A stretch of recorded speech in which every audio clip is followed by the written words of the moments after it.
Hey, Alan Creek, welcome Hey, Alan Creek. to the blog this The Creek. week. It's called The Creek? And somebody named it. Somebody named it, so now it's The Creek. You're not liking that? I don't know.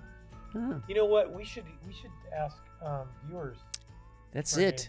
Okay, so write this in the comment section.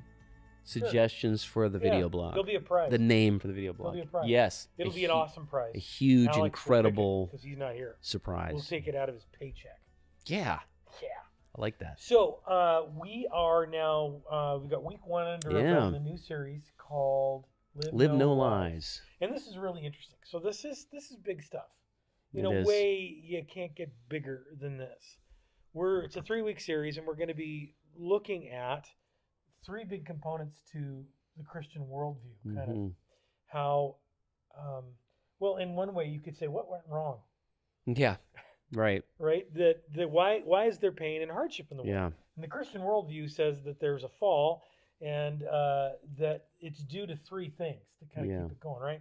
So we're looking at the idea of the world, which is the context, the political, social, physical reality of the world that we live in, that's broken, that there's a person that's active in that world. We call him the devil. Yeah. And there's a personality and there's will and whatnot there. There's a real person.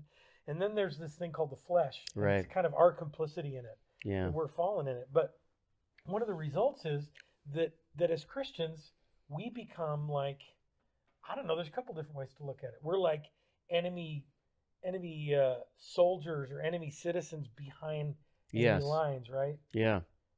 We could be thought of as prisoners of war. Yeah. Soldiers in the fight and whatnot. Exiles.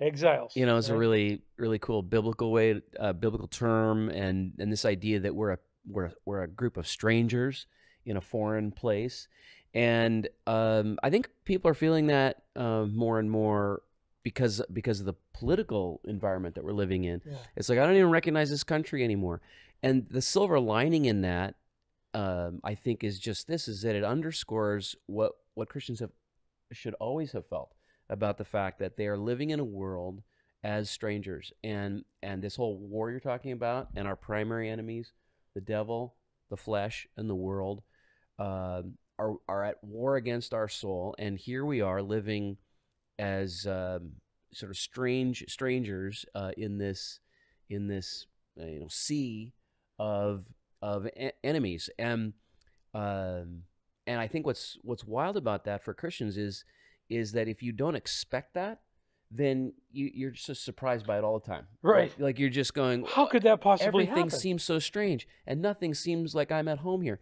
Yeah. Welcome to the party. You know, get up to speed on this, Christian, because you should have never felt completely at home here. You know, and we talked this week about ideas, and the devil drives false ideas. The devil is a liar, Jesus said. So we believe a bunch of things, and it's out of ideas, right, that behavior comes and transformation comes. You know, like it's ideas are like the fount of everything. Ideas have consequences, people like to say. Yeah. So we're sitting here in a world where the ideas of the devil, the flesh, and the world, those ideas, we said this week, pull on our flesh. And so we're living in this world where these ideas are diametrically opposed to the ideas of Jesus, who I am, who God is, what the major problem is. And we constantly wake up and think, am I crazy? Right. I mean, how often does it happen? And it doesn't matter your political bent, right? It just matters that you're trying to follow a set of ideas that Jesus has given you, and they're in direct opposition to what the world is saying, right? Yeah, so if you can ever, relate to that moment where you wake up and it'd be the same thing where you experience cognitive dissonance because you're surrounded by people who think fundamentally different than you. And because you're surrounded by them, there's A, constant temptation to think just like them. But B, then there's also that tendency to say, am I nuts? Have I got it wrong? What's going on? Why am I so weird? And so that's why faith is such a big deal, because faith is remembering what's true, right? Faith is not believing something in the absence of evidence. Faith is hanging on to what you believe you have evidence for in spite of mood blitzes and in spite of, let's say, social pressures, the things we're talking about, ideas that militate against your Christian faith and things that tug on your flesh and the world. Right. So it's interesting because at the same time, the world is in opposition to these Christian ideas.